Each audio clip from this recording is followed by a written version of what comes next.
Okay, so we're diving into the Maura Murray case today. Yeah. And I mean, it's no wonder this one's got everybody talking. It's Hmm. just got all the elements of like a perfect mystery, right?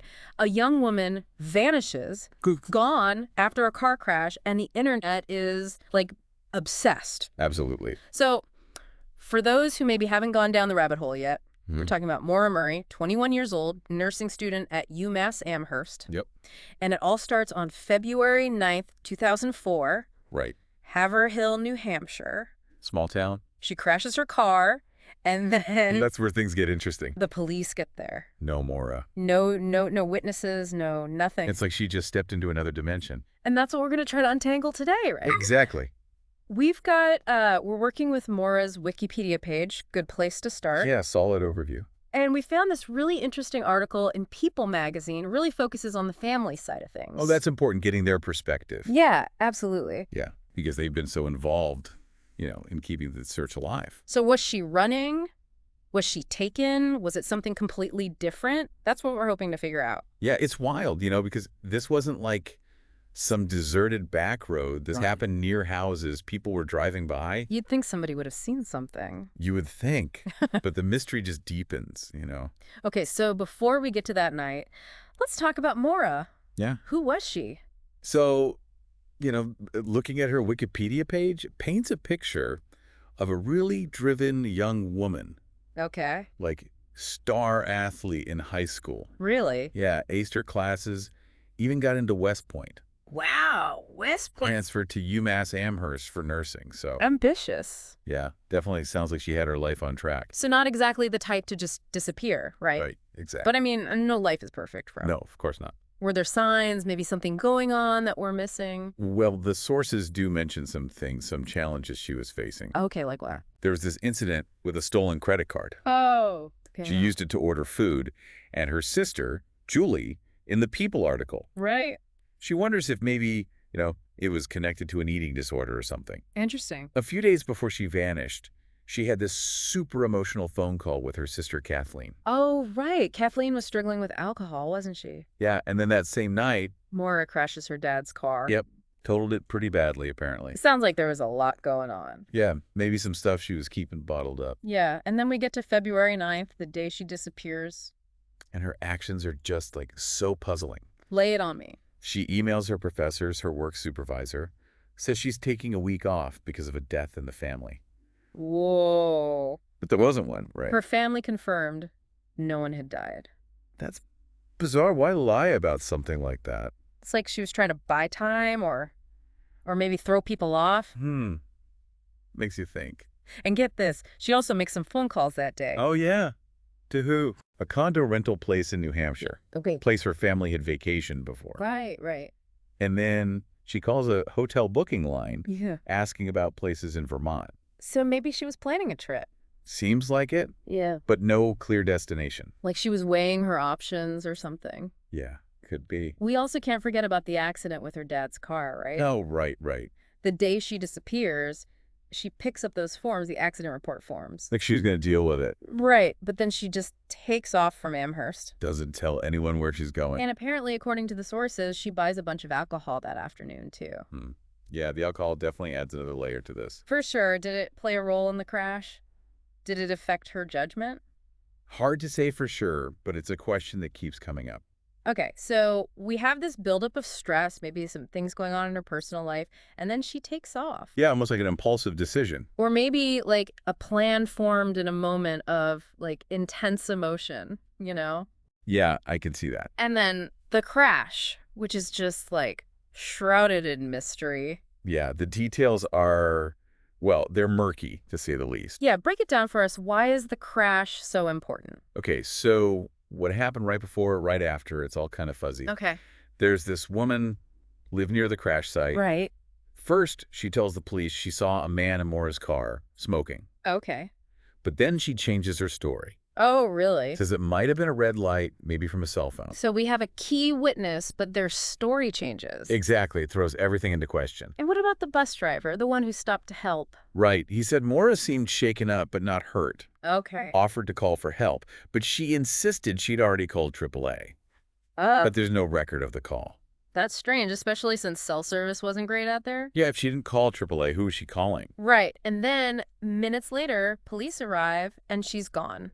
Vanished. But she didn't just vanish. No. She left behind a car full of stuff. Yeah, bags, clothes, makeup, CDs, even a mountain climbing book. Like she was going somewhere. It's like she was packed for a trip, but just vanished mid-journey. And her debit card, credit cards, phone, all gone. Never used again. Adds another layer to the puzzle, right? Absolutely. Did she take them? Were they stolen? Who knows? Now, the People magazine article, they point out this interesting thing. Oh, yeah. The police report says Maura's car hit a tree. Right, right. But the family, they hired their own expert. A vehicle reconstruction expert, yeah. And he says that the damage doesn't match up with a tree. Interesting. Says the car was still drivable. Huh.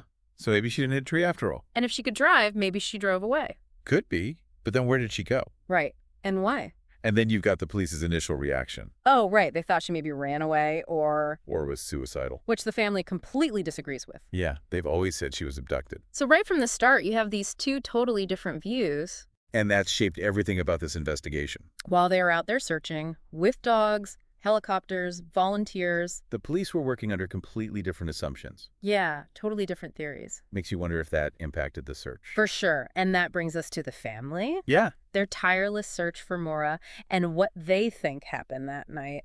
Their perspective is key to understanding this whole thing. Absolutely. So let's shift gears and hear what they have to say. Okay, let's do it. This is where the People article really shines, gives us those insights. Yeah, their struggle, their determination.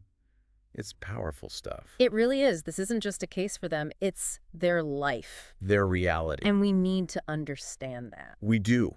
You really get a sense of that commitment from the People article, how much they've done. Oh, yeah. They've organized their own searches, followed up on leads, and even, get this, Maura's sister, Julie, she started a podcast. Oh, wow. Really? Called The Untold Story of Maura Murray.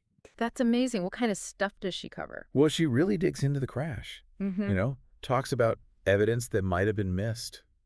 Interesting. She interviews people who knew Maura. Right. Tries to, piece together who she was. And what she might have been thinking. Exactly. It's a really personal look at the case. So it sounds like the family, they really have their doubts about the police investigation. Yeah, especially those first few days. They think things were mishandled. They believe that some leads weren't followed, evidence overlooked. And that maybe the police didn't take the possibility of foul play seriously enough. Right. They just focused on the runaway theory.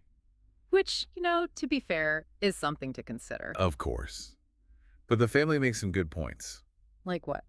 Well, Julie talks about this guy on her podcast. Okay. He was renting a house, right near the crash site. Near the crash site. And his brother actually contacted the family. No way! Saying he found this rusty knife in his brother's car. Whoa, hold on. And thought it could be connected to Maura. That's creepy. Right. And apparently, this guy, the one renting the house, yeah, he refused a polygraph test. Adds fuel to the fire, doesn't it? It definitely raises some red flags. Julie also mentions how the police didn't search in the right direction. What do you mean? The bus driver, the one who saw Maura, yeah, said she was walking east, away from the crash. Right. But the police, they focused their search west. Huh. So they might have missed some crucial evidence. Footprints, tire tracks, anything. It makes you wonder. It really does. But despite all the unanswered questions, the family seems to agree on one thing. What's that? They believe Maura was abducted. They're convinced. Yeah. Her brother, Curtis, he says on the podcast, I think Maura was taken. I think she most likely got in the car with the wrong person, and nothing good came from that. She's most likely dead now. That's heartbreaking. It is. And their other brother, Fred, he thinks maybe Maura, she was trusting, maybe accepted a ride from someone, thinking they were helping. After the crash. Right. And Julie, she doesn't rule out the runaway theory entirely. But she leans towards the abduction idea. Especially since Maura's body has never been found. Right. It makes sense. The People article, it doesn't just give us the facts. No. It really gets into the family's pain. Their frustration. This isn't just a mystery to solve. It's their life. They've lost a daughter, a sister. And they're living with that every day. It's a powerful reminder of the human cost of these cases. Yeah, absolutely. But they haven't given up. No. Their determination, it's led to some actual breakthroughs. Like what? Well, they got that basement excavated, remember? The house near the crash site? The one where the cadaver dogs reacted. Oh, right. Unfortunately, nothing turned up. But it just shows how far they're willing to go. To find more. And it keeps the case in the public eye, which is huge. For any cold case, that's so important. So after digging into all of this, what really stands out to you about this case? Honestly, it's those unanswered questions. Yeah. And all the contradictions. Like, it's baffling. Give me an example. Okay, why pack like she's going on a trip, but have no destination? Right. What was with that email about the death in the family? And who did she call? From a place with bad cell service.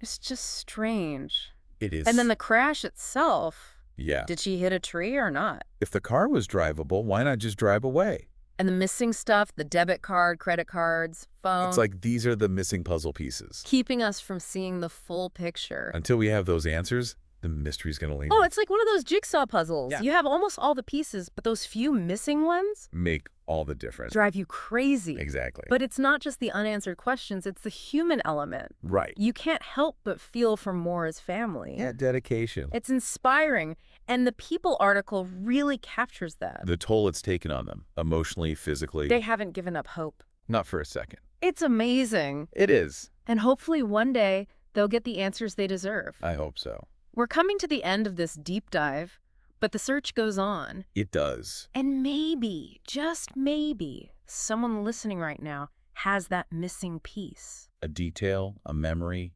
anything. That could be the key to solving this. It's possible. So before we wrap up, let's turn it over to you, the listener. Yeah. After hearing all of this, what stands out to you? What grabs your attention? If you were investigating this case, where would you start? What lead would you follow? Is there something about Maura's actions, the scene, the witnesses? Anything that seems particularly important. It really does get to you, doesn't it? Yeah, it sticks with you. You can see why people are still, like, so obsessed with figuring it out. It's that combination, you know, the unanswered questions and you just relate to the victim. Right. This young woman seemed like she had it all and then gone.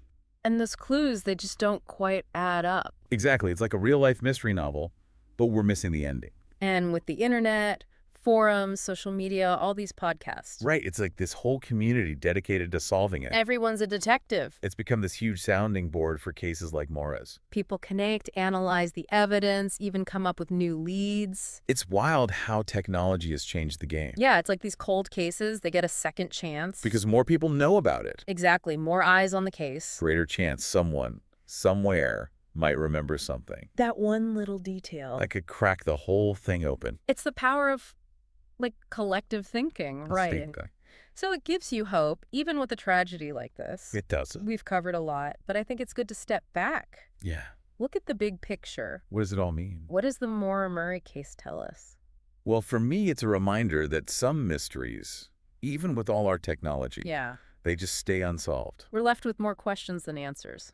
And maybe that's why we're so fascinated, you know? We want to make sense of it all. Find order in the chaos. Get justice. Right. And even though we might never know everything. The search itself, it can be powerful. How so? Keeps the case alive, inspires new investigations, gives hope to families. That's a good point. Never underestimate the power of hope.